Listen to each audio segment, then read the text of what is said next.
All right, guys. I got a story for you guys. Fuck. Okay. I actually might end up homeless.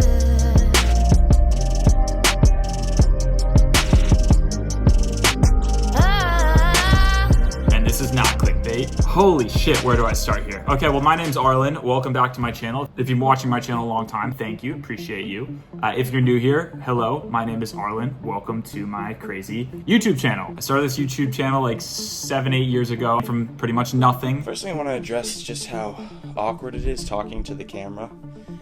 It's funny, I feel like as I'm talking to camera, I'm talking to like a hot girl that I just can't keep it together with.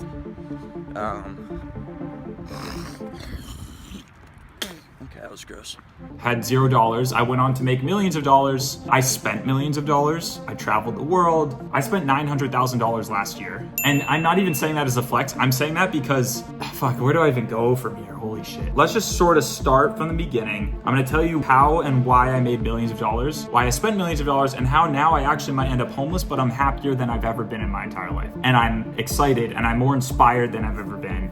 And if you're someone who's looking for inspiration to follow your fucking passion, go for that at all fucking costs. That's what I'm doing, and you are now a part of the journey with me, and I'm gonna tell you my story. So 2016, I started this YouTube channel. I was uploading videos every single day, had 0 subscribers, then all of a sudden a year later I had like 80,000. My channel was just fun. It was just fucking epic. It was a kid who didn't give a fuck about what people thought about him, making videos every day because that's what I love to do. I had no agenda, I had no plans, I had no money. I was just doing what I loved. And that's why people, I think, loved the energy, because there was no mask. I wasn't trying to create an image. It was totally authentic, totally real, and I didn't give a fuck what people thought about me.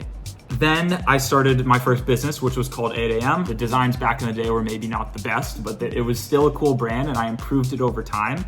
And I was able to turn my passion into a business. Then I got into, I grew to like several 100,000 subscribers, and I got into this relationship with this girl, got cheated on publicly, pretty big celebrity with like tens of millions of followers. Whole world knew about it, and that fucking destroyed my ego. Not only did I get cheated on, but I got cheated on and everyone knew about it because it was like a public story. I built a wall around me. I ended up actually even getting back with her, which was totally embarrassing. But I broke up with her 2 months later, and I kind of started to come back into making YouTube videos, and I brought back my brand 8 AM. I brought back, the energy that I had at the start. I really almost reached an inflection point where I felt like I was really gonna start growing again. I was making videos again for like 5-6 months. There was a lot of fresh new energy, kind of like I feel right now. Then the pandemic hit, and when the pandemic hit, I still tried to keep that energy, but like my videos were all about going out, hanging out with friends and being social, and I had to figure out how to do fun stuff when you weren't allowed to see people, and it was hard.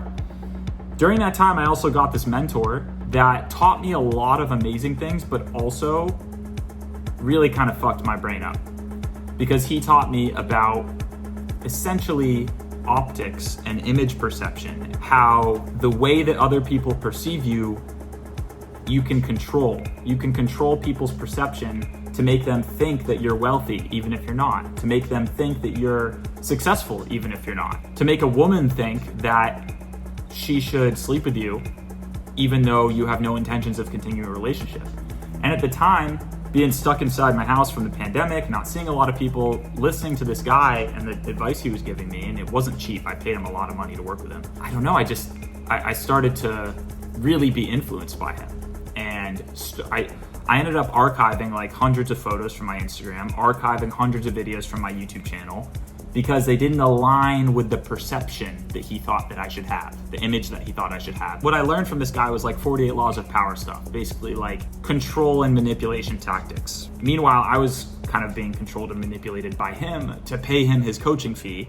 I ended up paying this guy several $100,000. One more thing I want you to remember, why I was so convinced with this guy and this idea of like managing people's image of you, is that before, right, when I wasn't worried about my image and I was vulnerable and I showed my flaws and I showed every side of me. Okay, that was gross. That's how I grew, right? The vulnerability and the real and the rawness. I had this girlfriend who then cheated on me, and that was in the public eye. So I didn't want that to happen again. So of course I was like, fuck, I need to do whatever possible to not be embarrassed online like I was before. That's what I started doing on the internet. And my whole brand changed from this free-flowing, open, transparent kid who's trying to express my passions to this guy who's trying to keep this perception up that I'm this perfect alpha. And then of course Andrew Tate came along and made it 10 times more about how you look on the internet. Hot girls around all the time, right? It's like, I bought $60,000 watches.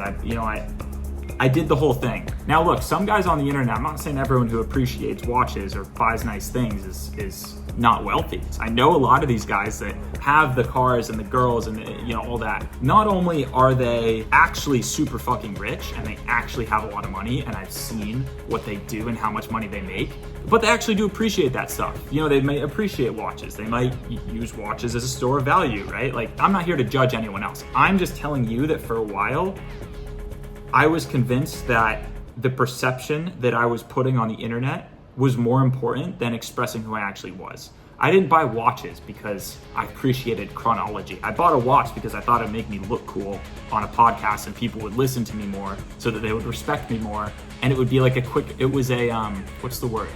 An honest signal. A signal if you have it, like I'm wearing an Apple Watch now. But if I'm wearing an AP, right? If I'm in an expensive house, then you're gonna listen to me. You're gonna wanna listen to me more. And I think that's fine, if you look, there's levels to it, right? Who paid me for my group that I haven't been selling for a while, but I was talking to him. He was like, yeah, I've been doing outbound prospecting on Instagram. And I looked at his Instagram and the guy had a private account and then his bio was like 19 years old, something, Perth, Australia. I'm like, dude, no one's gonna answer your outbound DMs for sales if you have a private Instagram and you say you're 19. And like, so image perception handling management can help if you're presenting a resume to apply for a job and you have to think about your image. And doing outbound prospecting, you want people to think that you're a trusted professional source, which, let's face it, the whole world is doing that to some extent. The whole world has to, at some extent, do perception management. But if your whole life is about perception management and trying to calculate how people perceive you in order to get something from them, whether it's friendship or validation or money, that's where it goes wrong. Your whole life is about it. And again, there's value in this. There is. It's not evil inherently. Nothing you think is inherently evil. It's like a gun is not inherently evil. If you kill someone innocent, it's evil. If you just have a gun, it could also save someone. So my point is, I cared too much about the perception. So coming into the end of last year, 2023, and right now it's June 30th, 2024. I was feeling, I had just traveled the world, spent like $1 million plus traveling the world, nicest vacations you could possibly imagine. They're all over this YouTube channel. And I had fun and I was, doing my thing and showing how cool my life is and all that. And I think I was, it wasn't like totally gone. I was still always a humble person, talk about my family values and I think promoting some good values. But there was still this kind of image perception thing. And coming into the end of last year, I felt really fucking empty. I felt like I wasn't passionate about what I was doing. I was making tens of thousands of dollars, if not $100,000 a month. And I was positively impacting people, with my course that I was selling. But it just got to a point where I was like, guys, I don't like this. I don't resonate with this. My girlfriend, Chloe, we got to a point where we're like, all right, we've been traveling for 2 years straight. We want to get a home. And when I moved in to this place that I'm in right now, the rent here it's 3,100 square feet. We are on the ocean in Malibu, California. It's $18,000 a month to live here. At the time I was making anywhere from $80,000 to $120,000 a month. I was like, $20,000 a month, whatever. I had no employees. I basically, we get this place. There were a couple of reasons I got this place. One, because I realized okay, so on the perception management side, it's fucking baller. This place is baller. I mean, look at it. You're probably still listening to me in part because you're like, oh, this guy is in a dope fucking place, right? And I didn't even show you my bedroom. Major celebrities live in this building. A major rapper lives in this building. I won't say who it is. Passed him in the hallway the other day. He works with... Nah, I'm not going to tell you. But he's Drake level, okay? Deduct probably in the comments maybe who you think lives here too. But it's a baller place. I did buy it in part for perception management, but there's a lot that you guys don't see here. The reason I'm really here is because I'm inspired out of my fucking mind every day I wake up. It's not about how expensive it is. Although I could flex, and I have, when I first moved in, I was flexing it hard, the view and everything, and thinking that that would make people think that I was cool. The main reason I'm here is because, bro, I wake up, okay, I wake up around 8, who'd have guessed, 8 a.m., right? I wake up at 8, I turn my fire on. I sit here, these are like my spiritual kind of books and stuff. I meditate for an hour, okay? I'm facing this painting by Sage Willows, which he's one of the most, I bought this painting, it's like $100,000 painting. Why would I buy a $100,000 painting? This painting is so fucking dope. And Sage is such a legit painter. Owner of Nobu is a collector of his. I met him 3 years ago, and I finally was allocated a piece, and I took it even though I couldn't really afford it, to be honest. But I bought it because whereas for me, I don't give a fuck about watches. I connect with this painting. I literally sit here and I meditate in front of it. Like it's my mom's a painter. I'm wearing this is one of my designs. This is my mom's painting on the back. My dad's a photographer and a designer. Like, I'm an artist, okay? I'm through and through an artist, so I'm inspired by art. I'm not really that inspired by watches, but I'll buy a $100,000 painting, even if I can't really afford it. If I'm allocated that, I'm gonna it's so dope, right? It inspires me. It inspires me. So I sit, I meditate for an hour. I put the incense on, and then I sit here, and the past 3 months, I've been waking up, meditating, and making music. I'm not waking up meditating and doing outbound sales. I'm not waking up meditating and pitching a course anymore. I'm not waking up and meditating and doing something I don't want to fucking do just to make money. I'm waking up and doing something that fuels my fucking heart, that fuels my creativity, that fuels my veins, that I don't hate. I have a lot of respect for guys like Alex Hormozi. I paid $3,000 for his Vegas mastermind and went with some of my friends. But I don't necessarily know if that guy's happy and if that guy's fulfilled. Everyone looks up to this guy, and I'm like, man, like, is it all about money? Is it all about how much fucking money you make? Or is it what you leave behind? Who do I look up to? I look up to Leonardo da Vinci, Rembrandt, Kanye West, right? Let me ask you a simple question. Do you care how much money Vincent van Gogh made in his lifetime? Do you care how much money Vincent van Gogh had when he was 27 years old? Do you care how much money Albert Einstein made? Do you care how much money, this is a different one, do you care how much money Warren Buffett made? Okay, yes, maybe, but Warren Buffett's art was investing. Do you care how much shareholder value Jeff Bezos has made? Yeah, actually you probably do, because his art was building Amazon. Art doesn't necessarily mean making a painting or making music, okay? Art is different depending on the calling of God through you. And for me, and for I think a ton of people online, and look, maybe Alex Hormozi's calling is to make a ton of money, okay? Maybe that is his calling, and to build this crazy business and inspire people to do businesses. It probably is, who am I to judge? I'm not judging Alex Hormozi. I think he's great. I paid $3,000 for his thing. I've been learning from him for years. But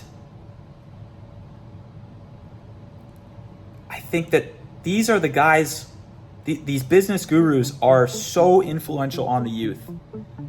And there's guys like me watching these videos thinking that they should start an SMMA, or they should start outbound prospecting, or they should start doing sales. And I talk to these guys in my mentorship group, and I'm like, and I'm not selling my mentorship group. I'm literally not even like selling it right now.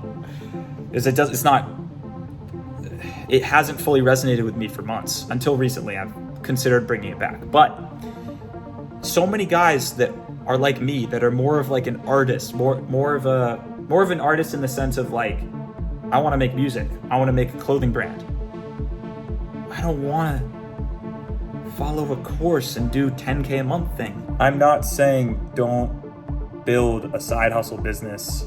I'm not saying shut down your, money maker, quit your job. That's never been what my advice has been.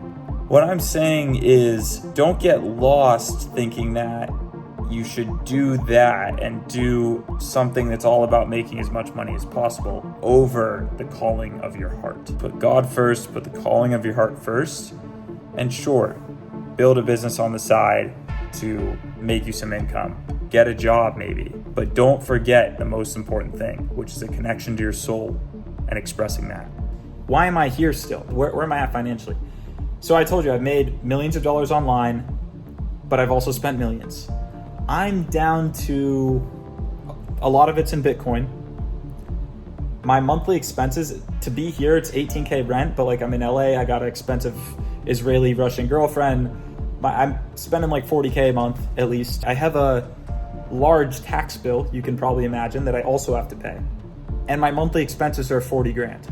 Basically what I'm trying to explain here to you guys right now is that my main vocation right now has not been income generating activities. It has been making music and designing clothes. And of course 8am makes money, but I have not been focusing on the main parts of my business that I was earlier this year when I was focusing on money. That makes it tight.